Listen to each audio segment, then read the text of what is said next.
And I think to your point, I think knowing that even the saints, failed and were very human like all of us, I think makes that goal I think many of us have of ascending to some level of that much more reachable.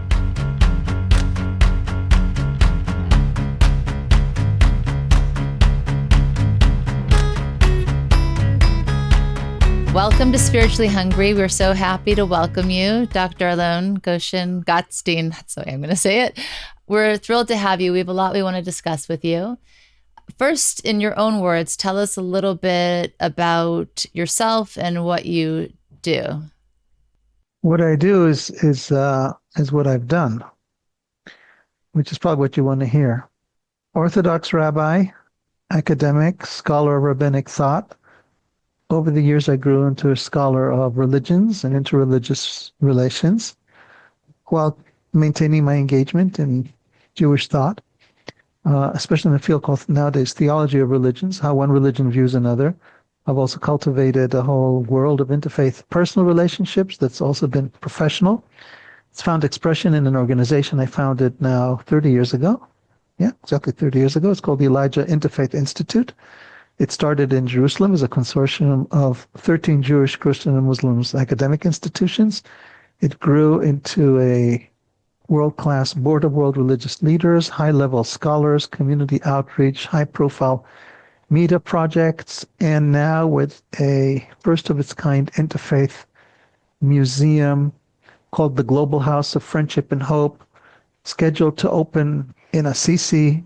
Behind me, there's a picture of an interfaith gathering of Assisi. Assisi is nowadays a city that's very much associated with interfaith relations. So this adds a layer of meaning to it, and it imports a message to the world. And actually, I don't know when you're going to air this episode, but I'm here having just completed the purchase of the property for the future museum. Oh, wow. Last Congratulations. week. It's amazing. Thank you. It's a time of great excitement for us because a vision that's been planned now for over a decade, initially for Jerusalem and for now in Assisi, is actually taking shape. And it just shows God's work at hand and the thrill of being an instrument. And what do I do, Monica? The answer is what I really do is I try to remember that I'm just an instrument. That's what I do. Then there's all kinds of things I outwardly do. What I really do is just try to remember that I'm just the instrument. I have a few questions. So you said it was meant originally to be this museum originally in Jerusalem, then moved to Assisi? It's a complicated history. I started the organization as an Israeli organization. With the Intifada, we internationalized. Then we created the Board of World Religious Leaders and the Elijah Interfaith Academy. And for a while, we had to take some distance because people didn't want to be associated. Then we moved back. And for a long time, we were developing something that we call the Center of Hope. Hope being the acronym of House of Prayer and Education, implementing the vision of Isaiah. My house will be a house of prayer for all people. So House of Prayer, HOP, add the E, Hope, not House of Pancake. We pushed that idea for a long time, but it wasn't adequately well developed. We needed an interim project. Through COVID, circumstance, divine providence, we thought of Assisi as the interim project. With things taking shape in the Middle East as they have, and the great difficulty of doing anything right now of a positive nature in Israel for a variety of reasons that we need not go into, but that I think would be very obvious to you and to your listeners or viewers, Assisi is now emerging as a spiritual center from which we seek to deliver a message of friendship and hope. And with the successful implementation of the museum, we hope we will have created a kind of prototype that can be replicated elsewhere, and with that we can come back to Jerusalem. The difference between the Jerusalem vision and the Assisi vision, the Jerusalem vision was like the Abrahamic family house in Abu Dhabi, space for different religions to pray along one another. We then said, well, just take the museum component and we adapted a different format for interfaith prayer than different religions praying along, in parallel. So this features education much about including a prayer and about the prayer by the face and the spiritual life by the face, and the goal really being inspired and being transformed through the encounter with other faiths.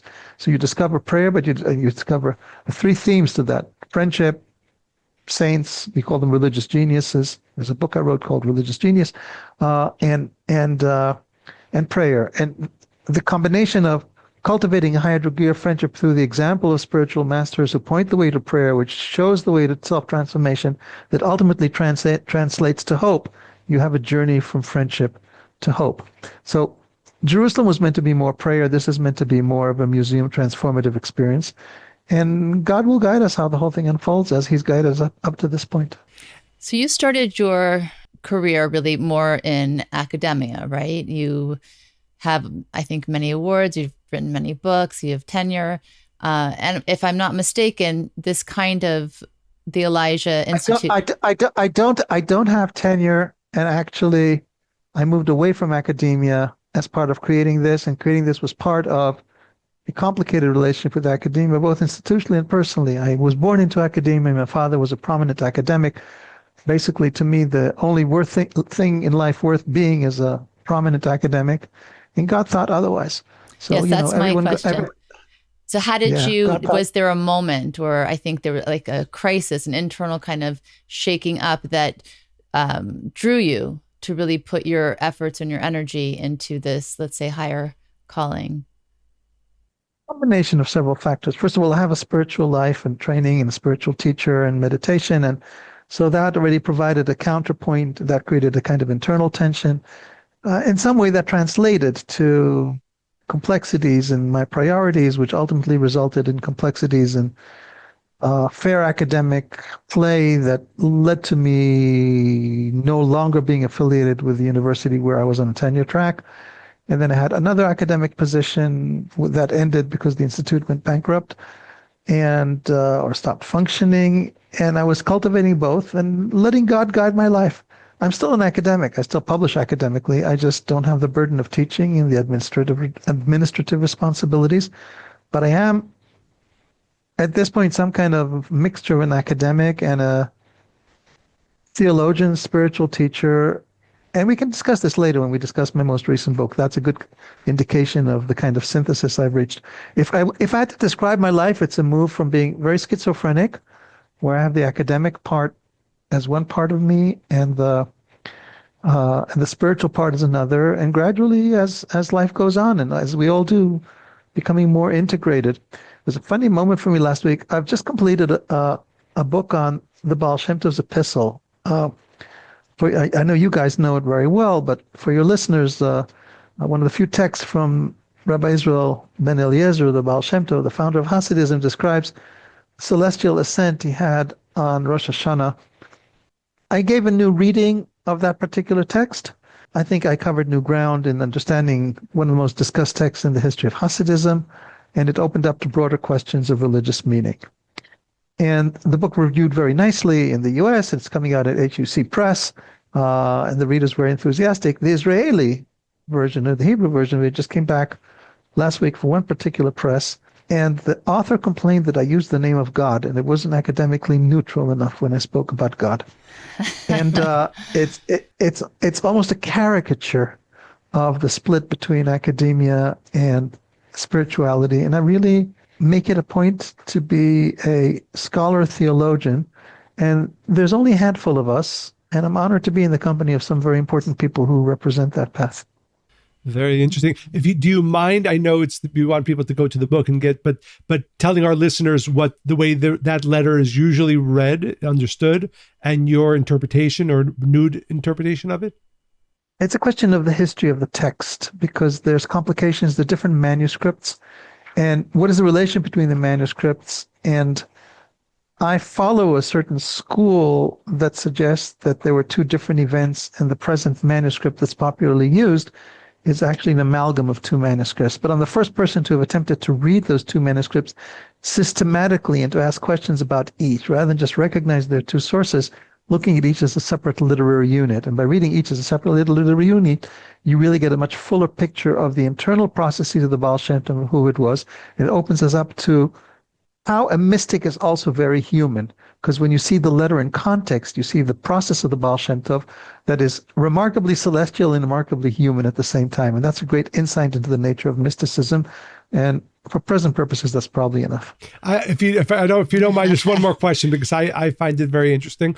what Listen, I'm your guest. There's a Talmudic saying that when you in someone's home, you do yes. whatever the Baal Bai tells you to do, right? So what is it about just specifically that you read, that you saw in the text as you read the two texts that pointed to his being human versus the celestial ascension that he experiences and writes about? Well, typically we think of mysticism as a moment of transcending all self-awareness and a kind of merging into the absolute. And here you have a model of someone who ascends to heaven with his full consciousness, and therefore he's obsessed all along with questions of his own death and what's happening to me and where I am and how do I understand this, and his emotion and his sadness. And he maintains so many aspects of who he was as a human being with the full psychological apparatus that we often tend to discard in our spiritual quest, that is then integrated into who he is spiritually and ascends with him to heaven and informs his own experience. That's interesting, right? Because there is a whole realm of biographies that just point out the godly, saintly nature of saints, not the human nature. And I think it's very important at times to learn about. And I have to say, I've growing up and I continue to read and study the biographies of what we call tzaddikim, the saints. And often I go to the academic texts to find out some more nuances on the mistakes, problems, all controversies that occurred that aren't usually given over in some of the writing that speaks about just their saintly life. And I think to your point, I think knowing that even the saints, failed and were very human like all of us, I think makes that goal, I think many of us have, of ascending to some level of that much more reachable. Well, one of the quotes I was going to say, one of the quotes I love is that every saint has a past and every sinner has a future. It does give us hope. If you know where people started and then where they got to, you can appreciate their journey so much more and also believe that you too can aspire to be great. That's very good. So where's the quote from? I have to look that up. I can't recall right now. It's a great author. Sorry, it's the scholar in me. Okay, let's ignore it. Yeah. No, it's a great author. I'll find it and I'll message you. So what were the thought process or the inspiration for creating the Elijah Institute? It started, I'm a very early user of technology. I'm one of the first people I knew who had a cell phone. I was teaching in Haifa that year, at Haifa University, driving to Jerusalem. I had taught, I no longer recall if it's the same year or the previous year at Hebrew University. And a student of mine, who's a close friend of mine, asked where could she learn about the lives of Christian saints? And I realized that there's nowhere, because the Christians are doing New Testament or archaeology and the Jews are doing other things, and there's no place where you could be inspired by someone else. And I suddenly had this sense, this has to happen. And it was really like a calling. Michael, Jews don't get calling, right? I mean, only Christians get calling, but this Jew got a calling. What can I tell you? So suddenly it just flowed through me, this vision of what to happen. I was talking about it, and I was enthusiastic about it. I thought, I need to do something about it. So I just checked into some place where I had some ability to be a part and wrote out this document, this vision document. And, there's a phrase that Rashi brings in the story of Pinchas. The messenger is called to act upon his message. Okay. So I felt I got the message. I have to act on it. And I said, okay, I'll give it 10 years. And now it's been 30 and it's bearing beautiful fruit. Thank God. Beautiful. So the impetus was to learn for all religions, to learn from the other religions, saints, holy people, right? That's the...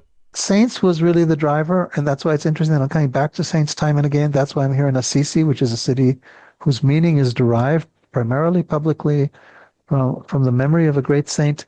And saints as the common patrimony of all humanity, suggesting something common. We can learn from each other and be inspired by one another. In my own life, I've been so inspired by deep friendships and encounters with spiritual people of other faiths. And someone who has a friend from another faith, someone who's got experience from another faith, changes the whole world. You don't need to have a million friends. I have a million friends, but you don't need to have a million. You just need to have one friend. You just have one. Most people I talk to, they talk about Goyim and this and that. I ask them, do you have a friend from another religion? They say no. I have a single friend from another religion. It's unthinkable to me, right? It's unthinkable to you as well, I'm sure. But people who have not a single friend from another faith, how narrow their world is and how everything is, it surrounds their belly button, communal belly button, national belly button, whatever. There's no sense of a greater vision.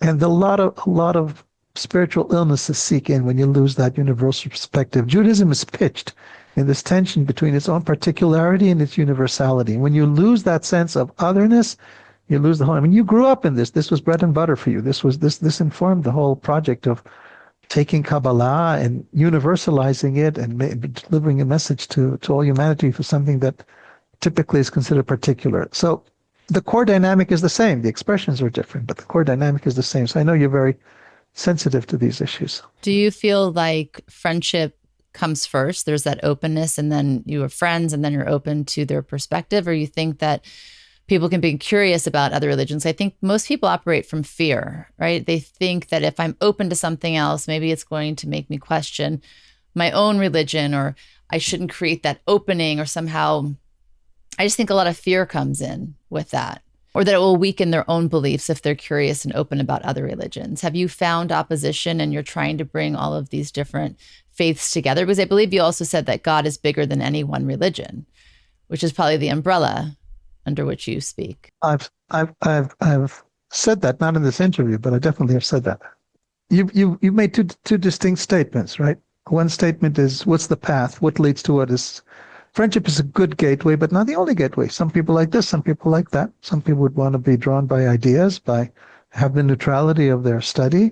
Some people and be inspired by that. Some people want to make human contact. I don't think there's a one size fits all process. I think the common issue, as you correctly identified, is overcoming fear and recognizing that the encounter with the other is not threatening, but actually self-affirming. One of the earliest lessons I had back in the first summer school that I did in 1997 was when a young Orthodox woman from Germany said, I feel stronger in my faith through the encounter with the other, which is very paradoxical. Why should that be? It should be the other way. Typically, it works that way.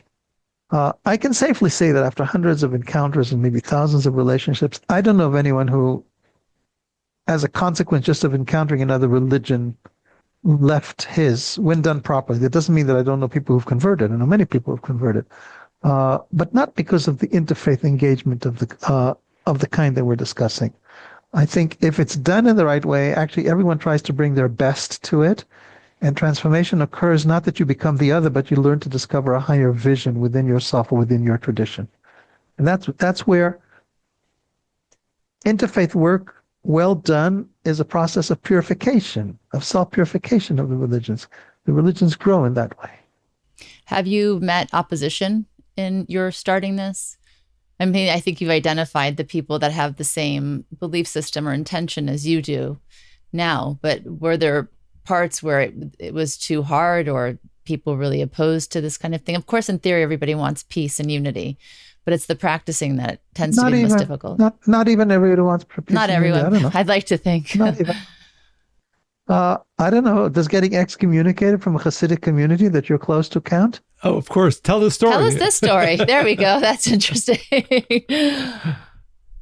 Well, so back in 2000, I did an event with Pope John Paul II. There was a newspaper article done on me, and I spoke about it. There was a picture of me with a pope, and they spoke about my institution. And I said, they asked about New Testament. You need to learn New Testament.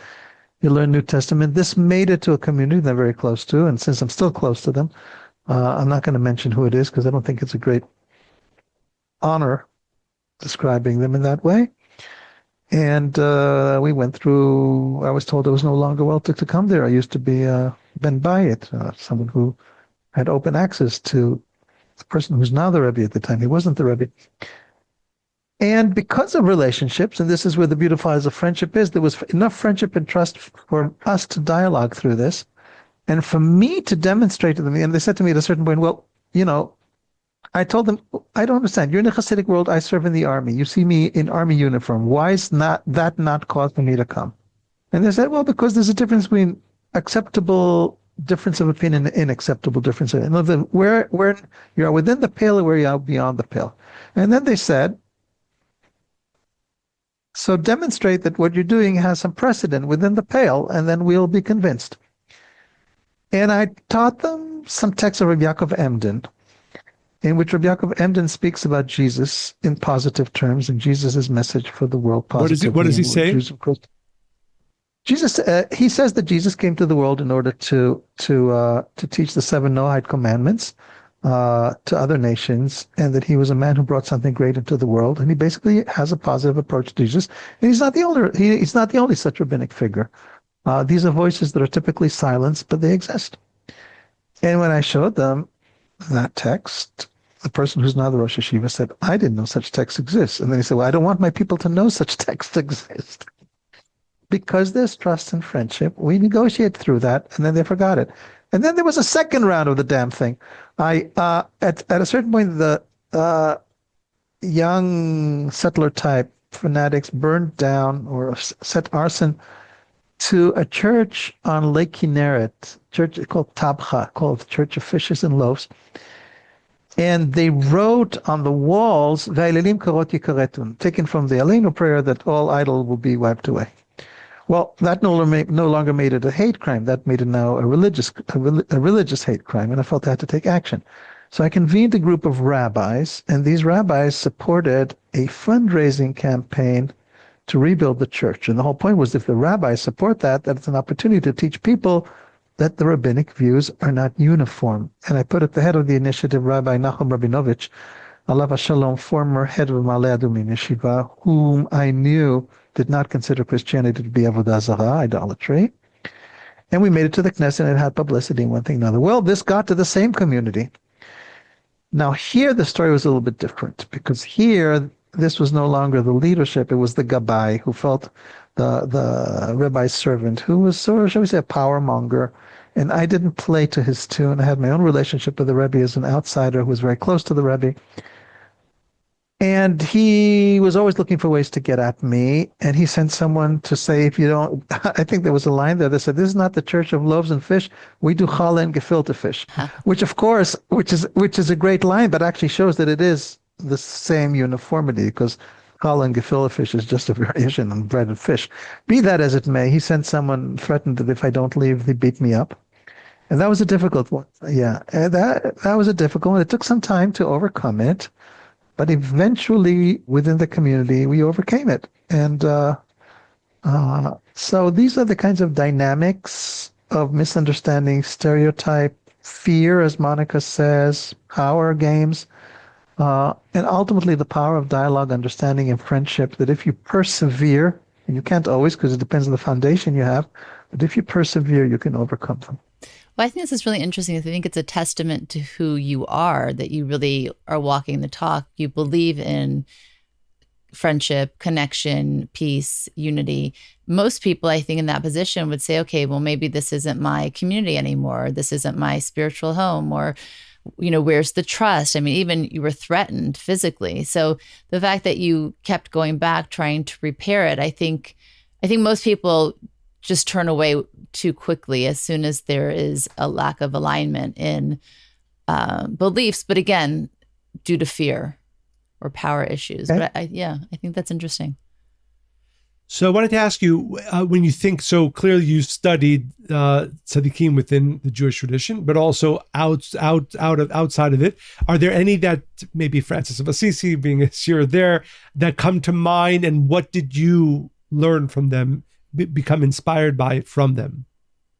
In my book, Religious Genius, I suggest a series of traits that are common to religious geniuses, and that despite the diversities in faith practices, they all model in some way. And these, I'll just profile two of them: humility and love as strong characteristics. And we need embodiments of high-level spiritual humility and love, if nothing else, because we have really very few models in the Jewish world of those people in the extreme. And to my mind, the few that we have are so ensconced within the Hasidic world that women have very little access to them, and others have very little access to them. And therefore, I've been blessed to know some of those people, but they're not readily available. And even then, there's a lot more to learn in that And therefore, being in the spiritual orbit, living or dead, people of a certain quality is like like there's an echo. You hear a note that's struck, and that note then has an echo in you, a resonance. And for that resonance, you actually have to be in the company of someone who is generating that particular note. And I've been blessed to meet many living people and be inspired by people who are living in another plane who have that higher resonance. And maybe sadly so, from the Jewish perspective, there are many people outside Judaism who have a high note of resonance that I wish more Jewish people had. Do you mind giving examples? Including rabbis and religious leaders. I'll give you one example that I've written an article about. It's probably on my academia page because I think everything I've written is on my academia page. Swami Chidananda of India. I've written 3 books on Judaism and Hinduism. I'm in Assisi right now, but I have actually a very strong network of relationships with the Hindu world. Swami Chidananda was disciple of Swami Shivananda of Rishikesh, a great personality to whom I feel a great connection. My first meeting, it was one of the most memorable meetings of my life, was a meeting with Swami Chidananda. And he was no longer at the ashram. He was already by that point in his high 80s. By providence, by grace, I found myself being allowed to come pay him a visit. And we were with a group of other people. It was a circle of people, and they spoke, and then he spoke to each people in turn to one another, and he left me for last. We were all sitting on chairs. I was sitting on the floor, and he was sitting on the floor. When it came time to talk to me, he got off his chair, sat on the floor, and folded his legs so that he should not be talking to me, being a rabbi, because that's how I was introduced. What does he know? What a nothing I am, right? So he comes and he gets down from the seat in order to converse with me at the same height.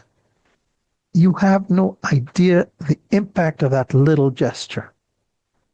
A man who is so aware of the other forgoes his own sense of stature and his whole being manifests humility and wisdom in any event. But just that gesture of humility towards a member of another faith, it's emblematic of how we can be, how we should be. Yeah, well, the 2 qualities you mentioned, humility and love, I think are the hardest for humans to evolve to. It's the practice of it is so difficult because the ego, especially in our world today, the ego has such a grip over each of us. And I think I have news for you, Monica. There's nothing new about it in our world. It's been there for thousands of years. Just feel like it's just different. Maybe it's just more maybe because you can see everything all the time in real time, and it's I don't know, I just feel like it's maybe I'm seeing it more. Not sure, but do you think every spiritual book you read, every generation, that's the topic? Yes, the ego. But I think we see it more. Maybe our culture is more open about making an issue out of it. Perhaps stars and selfies. Exactly, and, that's what I'm saying. Social media. But have you found different religions do a better, not a better job, but the practice of it, of annihilating the ego is more, because you were saying that in Judaism, you haven't found, correct me if I'm wrong, what I heard is that as many or as obvious in that kind of practice. Is it because there's more buffers or there's not as much access, or what do you think that the issue really is?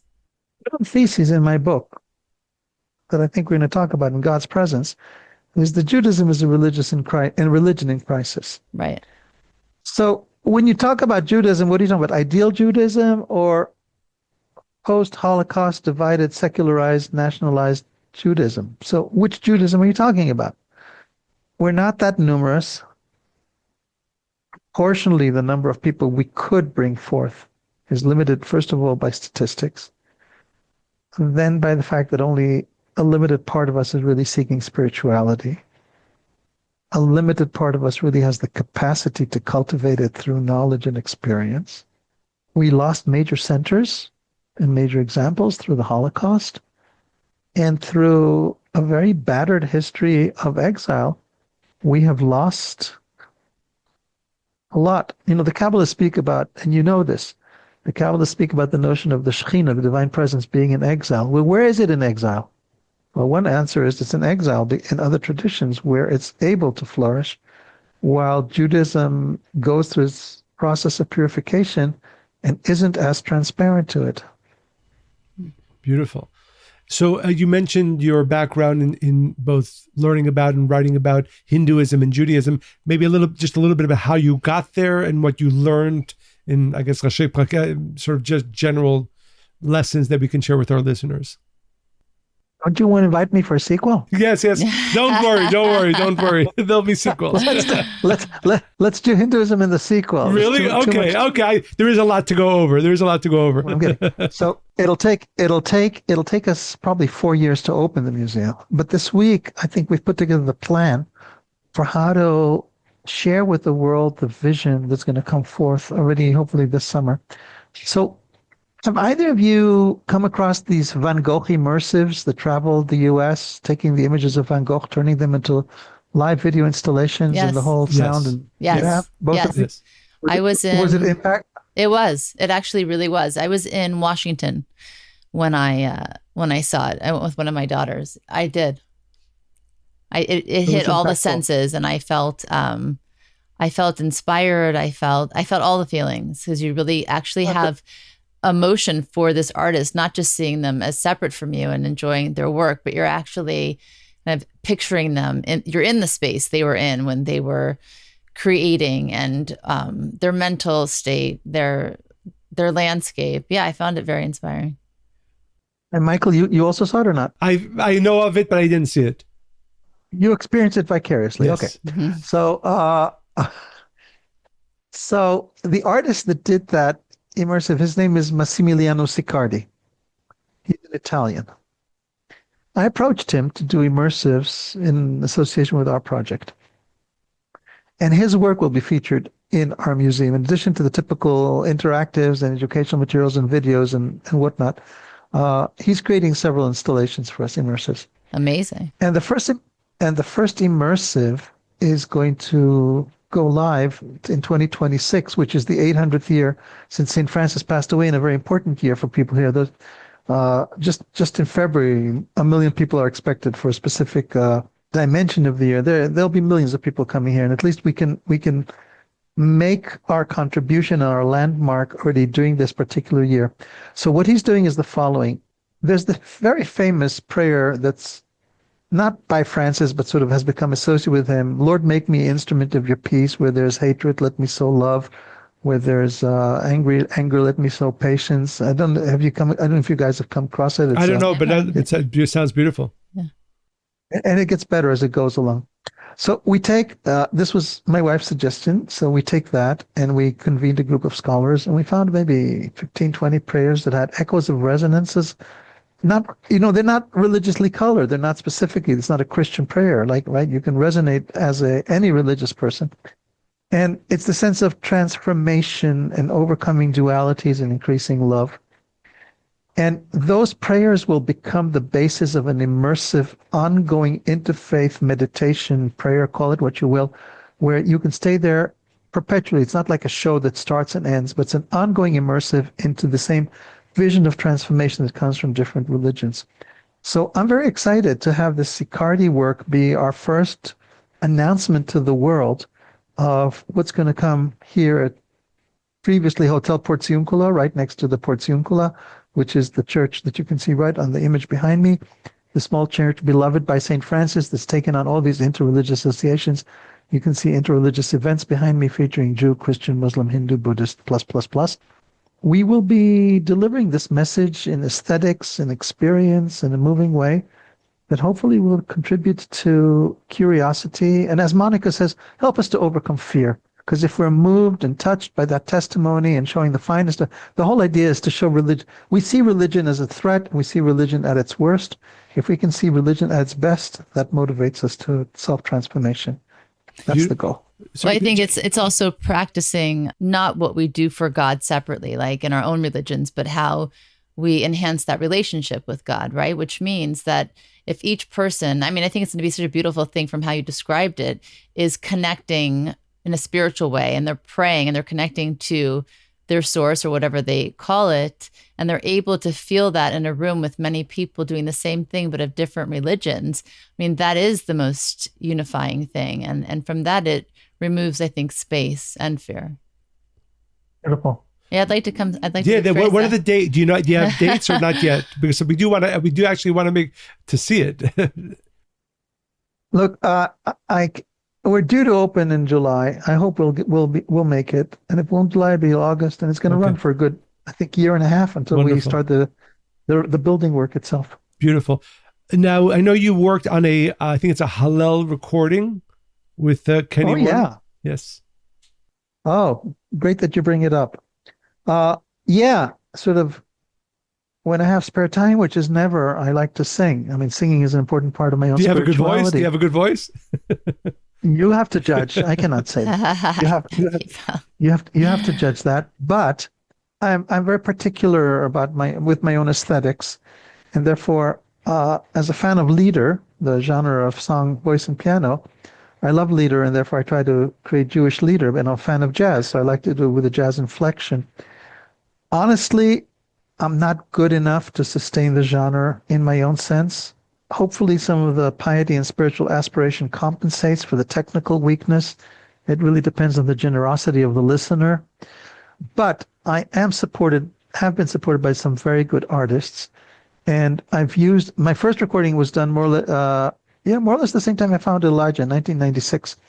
I took up, at the time I was more schizophrenic, so I took the nom de disque of my first and middle name, so it came out as Alon Michael. If you search from Spotify as Alon Michael, you'll see. Then once that was branded, I did also the recent one. The recent one I did was I created a new liturgy.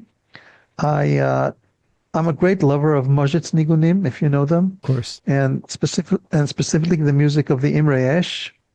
He passed away, I believe, in 84 or 86. And he has a subgenre of nigunim that are very, very melodic. They're called chamol. And I took a whole series of those chamols and just created internal dialogue with the music and some inspiration. Like, I had this feeling, you create a Hallel, you take these songs. It all came like a combination of studying the music and an internal intuition to guide me how to do it.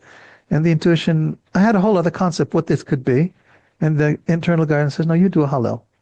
And I would listen to the song, and then like the internal guidance would say, no, you put it to these words. Hey, it worked. It continued that way. And like the whole thing was sort of scripted from within. And it's a beautiful combination. It's a beautiful Hallel.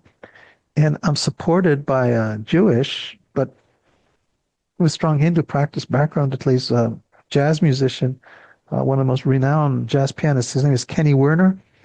So Kenny really uplifts the music to great heights. We recorded it just during COVID. Because I've been so busy, and you know a little bit why, I haven't had a chance to push it, but now we're trying to push it out on social media, just now with some campaigns. And I've actually created a series of YouTube clips where I give spiritual teachings, both from Majlis Chassidut and commentary on the Hallel together with the music. So it makes 10-minute reflective meditations you can enter the song and get the teachings together. So between the YouTube clips and the music that's available under Hallel, Hallel, with Alon Michael and Kenny Werner, those who are spiritually hungry, if that's an appropriate term to use in this context, could find some nourishment in this music. So again, you can find it on YouTube under Alon Michael? Yeah, and on Spotify, Apple Music, on all the platforms. Okay, I'm going to check it out myself. Yeah. I'm sure our listeners will as well. Will you call me? Let me know afterwards if I have a good voice. Absolutely.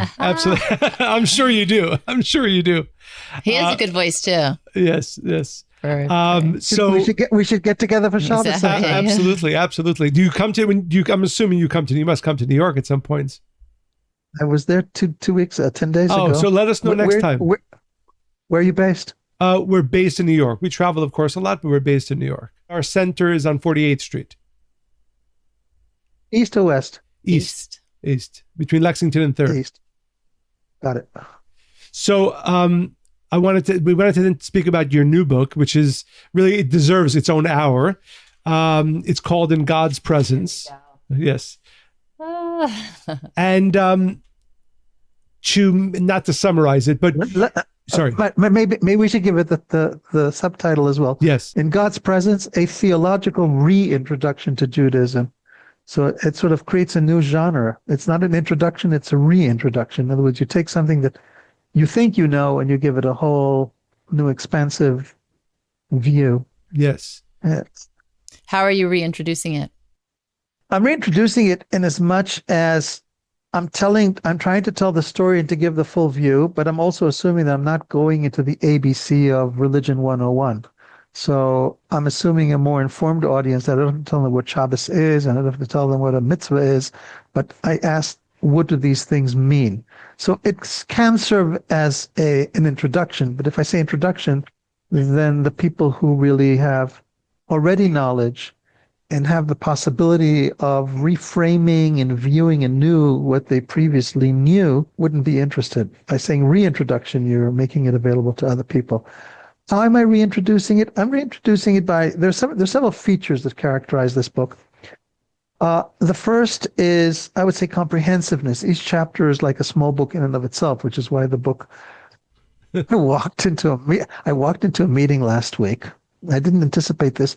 I walked there and the speaker knew who I was. He says, and he stops in the middle and says, "Oh, this is Alon Goshen-Gottstein. He just wrote a 700-page book on so-and-so." And this really was an uncomfortable moment. So my response was, no, 702. It is comprehensive. So I think, again, this is in my. I'm sorry. I interrupted myself. Yeah. I do that always. Sorry.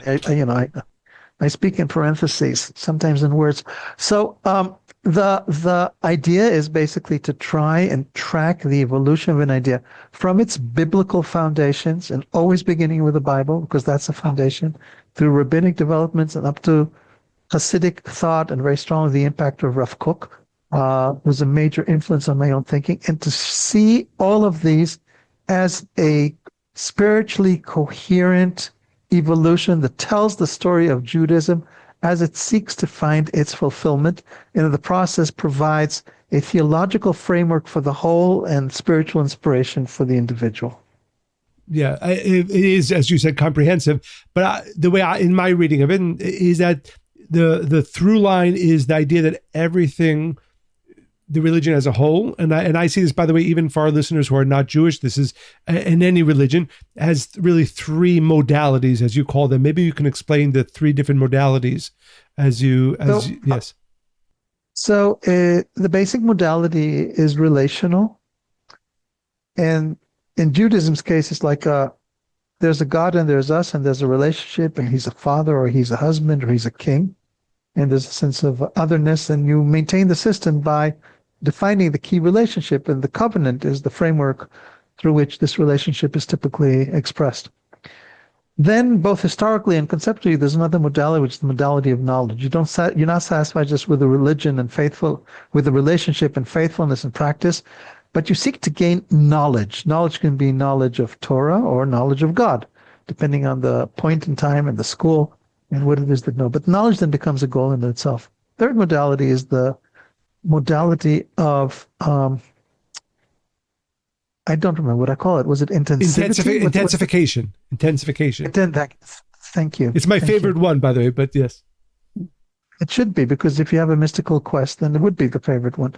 So the modality of intensification basically means that you don't satisfy yourself just with the ideas or the knowledge, but they have to come alive in an experience where God is made real, the knowledge is made real. You live it from within, and that's when the true spiritual and mystical life sets in. So these are the three modalities which correspond to the spiritual evolution of the person and some developments within Judaism. Michael, I am really fascinated by the fact that of all elements in the book, this is what you would pick up on immediately. I'm quite flattered, because I think it's a great novelty, and I think it corresponds to experience, which is why it speaks to you. And I think it's a very good, personally, I find it a very good and helpful framework to present ideas, and I'm very gratified that someone like yourself would consider the same. Thank you. But and what you point out, what you say is, you speak about Judaism being in crisis. I would say maybe a lot of religions are in crisis in that third element, right there, the relational, the knowledge, that has been going on for thousands of years. But currently there isn't enough on the intensification side, which is, again, like I said, a lot of what I try to do when I speak, when I write, is really to awaken that. But maybe share with our listeners, both how you see the lacking of it, and maybe a little bit of how you speak in the book of going in that direction, staying in that direction, intensifying in that direction. And also, just to add to that, are you concerned by the younger generation and their desire to do so, or lack thereof? Let's do this one at a time. Answer Michael first. Yeah. Okay. There's actually 3 questions because your question had 2 parts. Well, first of all, yeah. Sorry, you remember that. Your first part had to do with the problem of intensification and what's lacking in Judaism, and I would say this is where I move into language of crisis, and I identify 2 interrelated crises. I think there's a crisis of God in Judaism. Judaism is a religion that theoretically revolves around God, but de facto does not revolve around God. God has been replaced by Torah study. God has been replaced by attachment to the land. God has been replaced by Zionism. God has been replaced by community. God has been replaced by the good life, but whatever it is, God is not the question. God is not the focus. And you cannot have the modality of intensification without God being at the center. And that's why the book is called In God's Presence, because God has to be at the center of the life. And of course, this ties in very much with my own interfaith work, because God is at the center, and Monica quoted earlier, God being greater than religion. So because God is at the center, that's what allows you to connect with other faiths, because it's God at the center. Related to the crisis of God is the crisis of prayer. We have a serious crisis of prayer in Judaism. We very, very, very, very few serious praying communities. I'm not sufficiently familiar with what goes on in the non-Orthodox denominations, but when I talk to my conservative friends who are leaders, say, of the conservative and reform movement, maybe it's a little bit better in some parts of reform, and say, your spiritual practice don't have the capacity to produce people who are praying with intensity and really examples of spiritual intensification. They say, you're right, we have a problem. So I don't want to say anything against anyone. I just want to point out that that's an issue. Orthodoxy, typical Orthodoxy doesn't really care about these things. It has other values, even if nothing like modern Orthodoxy, where prayer really isn't much to go right home about. Even so-called Haredi circles, prayer is something you get done. Small pockets of a Hasidic world, quite possibly small pockets also of the yeshiva world that I'm not adequately familiar with, may cultivate more intense practices, but in terms of quantity, these are minorities within the Jewish world. And they're segregated, they're secluded. So the crisis of God and the crisis of prayer go hand in hand. And they produce Judaism's particular spiritual crisis. Are all religions in crisis? Yes, but Michael, we are the chosen people, and therefore our crisis is bigger than other people's.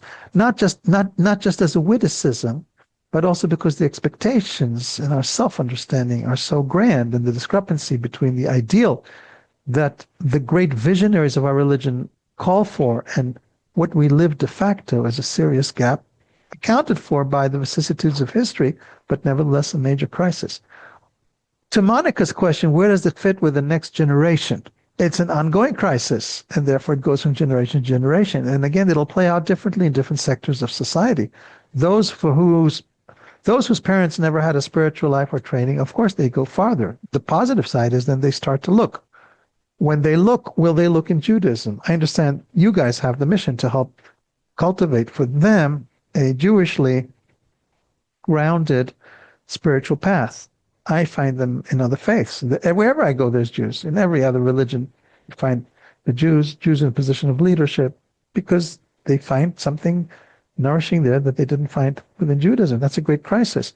Maybe there's a line in a book by the Jewish Indian Nathan Katz, who was one of the people who was on the Jew in the Lotus and the visit of Jews to Dharamsala. And he reports an amazing exchange. I bring this in my book, The Jewish Encounter with Judaism. Now you don't have to invite me for that next session. Hinduism, yeah. The Jewish Encounter with Hinduism, yeah. And he recounts a story, an exchange he had with Elie Wiesel that left him very perplexed, and he didn't know how to make sense of it. And he shares his own perplexity, which Nathan complains to Eli Wiesel about the presence of Jews in other faiths, and Wiesel responds to saying it's a great tikkun. And he's left struggling to make sense of that. It is something one has to consider in terms of the divine plan, why and how, and what is the meaning of the fact that we are in crisis and we sometimes find our nourishment or even bring nourishment to other faiths. And this ties to the whole question of particularity, universalism, and the crisis, and subjects we've already touched upon earlier in this conversation. So the younger generation, it really depends what their opportunities are. Some of them can come back, and there is a great movement of tshuva and people coming back. Some go out. I don't know to speak to today's generation, so-called Z or whatever the call, millennium or whatever. I don't understand their mentality. When I don't know what the impact of growing up on TikTok is for all these quests, and this goes back to what you said earlier about ego and the superficiality of life. Will these people eventually be drawn to recover a spiritual life, or are witnessing some kind of a mutation in our religious psychology as a consequence of how a new generation is growing up? I believe these are the kinds of issues that informed your own question, Monica. And you're a mother and you have children who may be closer to that age than I do. I can't answer that. I don't know. It's worrisome for sure. Hopefully it's within the divine plan. For sure. And the work that we all do, right? And yes. The work that we all do. So I wanted to ask you, just going back to prayer, which again, I thought was very interesting. You quote, I believe it's Azriel of Gerona, who speaks about prayer. Most of us view it as, a supplication to God, asking God for things, speaking to God. And he writes about it as almost like receiving a prophecy, where while your prayer, maybe the real purpose of prayer is to be receiving prophecy, messages from God. And so maybe you can speak a little bit onto the intensification as you see it for our listeners, what they can do even practically, or maybe what they can think as they think about prayer in their own spiritual lives. 3 points. First, take it seriously. It's a decision to take it seriously. It's especially a decision to take it seriously when everyone around you is not taking it seriously. Think of prayer as a bridge to yourself and as a bridge to God and as a bridge to the other. So from within yourself, 3 bridges are constructed, going inwards, going upwards, going sideways to the other. And prayer holds the key to all those. This ties in, of course, with friendship and prayer as themes that are associated with the museum. As a consequence of taking it seriously, look for teachers, look for paths, devote yourself to it. However superficially or socially it is being practiced around you, you can look for resources, people, and ways to take it seriously. Study it, try to find models for it. And you'll know that prayer is going somewhere where prayer is not only you speaking to the abyss, but there's a process of listening that is going on. Now, listening is multidimensional. One dimension of listening is listening to yourself, right? I said earlier when I talking about the Hallel, right? It just came to me from within. So that's a kind of listening. And there's different degrees of listening. But prayer has to be not only talking, but talking and listening. We joked earlier, I think during the interview, and both of you spoke together, and I said, the difficulty I had about talking and listening at the same time. Well, it's a little bit like that in prayer, right? It's also talking and listening at the same time, but not really at the same. Sometimes it's the same time, sometimes you have to make pause. But if you can get to the point where, this is a new thought, just came to me now. Let me share it. In the morning ritual and the night ritual, before entering prayer, in other words, the Amidah, we recite the Shema Yisrael. So actually, Shema in its own way is a preparation for prayer. So before entering prayer, you have to develop the capacity of listening. You listen, and because you listen, you can talk to someone. If you haven't cultivated that, and we consider listening, we call it accepting the yoke of the kingdom of heaven. In other words, you establish a relation through listening. There's someone there. I hear the command. I hear what it means to me. I hear what this is inviting me to. And then I take that and translate that to the will, to the hope, to the aspiration, etc. Beautiful. Beautiful. I have again a few more on prayer, but I know you quote Rav Ashlag, who we see as the founder of the Kabbalah Center, a few times in your work, and the one area which I did want to speak about, and I wonder if we see this in the same way, but Rav Ashlag speaks about the concept that says in the Torah, it says in the Bible, right? V'atem tiyu li mamlechet kohanim v'goy kadosh, right? The Israelites at the time at Sinai, because of Sinai, are going to be a kingdom of priests, and what that means in the history both of Judaism and I would say Judeo-Christian tradition. And my reading of it is that the Jews, as he writes very much, were never meant to take this wisdom and this spiritual path, because the wisdom is a container for the spiritual path, for themselves and keep it forever in that way, but rather as a conduit, as he says, the patriarchs, Abraham, Isaac, and Jacob brought it to their children, to the Israelites. The Israelites are meant over time, at some point unknown, to bring it to the rest of the world. And the way we center our work is around that concept that we see it as our work to bring this spiritual wisdom given at Sinai to the rest of the world. So that's sort of our reading of it. But I wanted to get your reading of it, and if you have either understanding of Rav Ashlag or other thinkers in this way who viewed it in the same general way. I don't know that much about Rav Ashlag. I happen to have read that particular book. I loved it. I greatly appreciate who he is and what he brought into the world. Rav Kook and Rav Ashlag were more or less contemporaneous, and therefore each made his own contribution, and I've been trained in the one and deepened myself in that path and less so in the path of Ashlag. From my reading, so I will defer to you in terms of authority just because you've grown up in that school. From my reading and the analysis that I bring in the book, Ashlag is not talking about active teaching mission. He's talking about an energetic radiation of love. Now, you could say that you have to take that energetic radiation of love and take it forward and that give it concrete expression through a teaching vocation. That's a potential or a legitimate reading. As far as I understand it, he's talking about manifesting love through an ideal society of giving rather than taking. And when you're able to manifest it in that way, that provides the model for other people to follow suit. But he's talking more about modeling through love and radiation, the power of emanation of the true spirituality that's within you. And in its own way, this is a very welcome alternative to the more missionary understanding of teaching vocation-oriented understanding of Jews as a kingdom of priests that was more prevalent, shall we say, from Sforno down to the Ashkenazic tradition up to the earlier 20th century. I think it's largely lost. But it could be an interesting way of understanding also what it means for us to be, and he was thinking that way. It means to have our own people, our own nation, our own state, radiation in the model. And God knows how he would cry when he looks at the reality today and how far it is from that ideal. Absolutely. So, and also in the reading of Rav Kook also speaks about the fact that, he speaks, and I think it's in his diary when he speaks about the tzaddik or the righteous one, the greater the soul, the more expansive their view of their mission. It's not just, to their, to Jews from a, let's say, a rabbi or a Kabbalist, but rather to the rest of the world, right? So that mirrors in some way that concept. Pick up the Lubavitcher Rebbe, this amazing man who was able to create a new form of Judaism, reach out to Jews all over the world. At the same time, he undertakes a campaign for the whole world to take up the Noahide commandments and to take up prayer. He opposes the Jewish opposition to avoidance of prayer in public schools and calls for a moment of silence. He has a say in the world, not just in Judaism. Absolutely.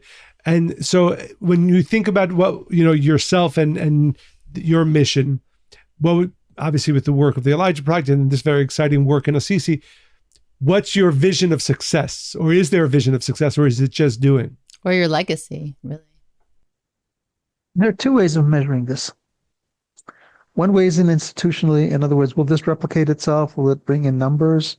Will it become its own pilgrimage center? Will it become a model? Will it redefine relations? Will it offer a teaching that goes with it? That's the institutional measure. The personal measure is, will people be transformed? Will it provide the opportunity for people to learn how to live their religion in a new way, which is in an interreligious way, so they get the most out of their religion precisely because they're able to be inspired by other faiths? And will religions grow and be transformed through whatever contribution I can make in my work? Most people in interfaith, they try to solve a social problem, right? It could be graffiti, it could be war, it could be AIDS, it could be whatever, some problem on the ground, let's get together and solve it. You could say I'm doing the same thing, but my problem is religion and the very meaning of human existence. And therefore, it's religion for the core religious teachings and how they transform us rather than solving some contemporary social problem. So will religions have new opportunities to grow, and will I succeed in my work in making a contribution? I already have made a contribution. Will I succeed in making the contribution that God intends for me? I would turn the question around, and rather than saying what the measure of my success is, just pray for the success. Ask for your prayers and the prayers of the listeners that whatever I do in the world should be successful for me and for the Elijah to fulfill its mission in helping religions grow to become instruments of God for a unified and harmonious world. Beautiful. So beautiful. Beautiful. Well, thank you so much for joining us. And we look forward to the next time when you come back. We just have to figure out if we first have an invitation for Shabbos, or we first... Absolutely. Let me know. Let me know when you're coming. Time will tell how this unfolds. It was a pleasure meeting you and speaking with you today. Thank you, Monica. Thank you. Thank you, Monica. I appreciate your receptive heart and your curious mind and the vision you carry, and how you have provided for me also a platform to share. And God willing, with combined forces, each one of us is a small candle, and together we bring a great light. Thank you. Thank you. Thank you.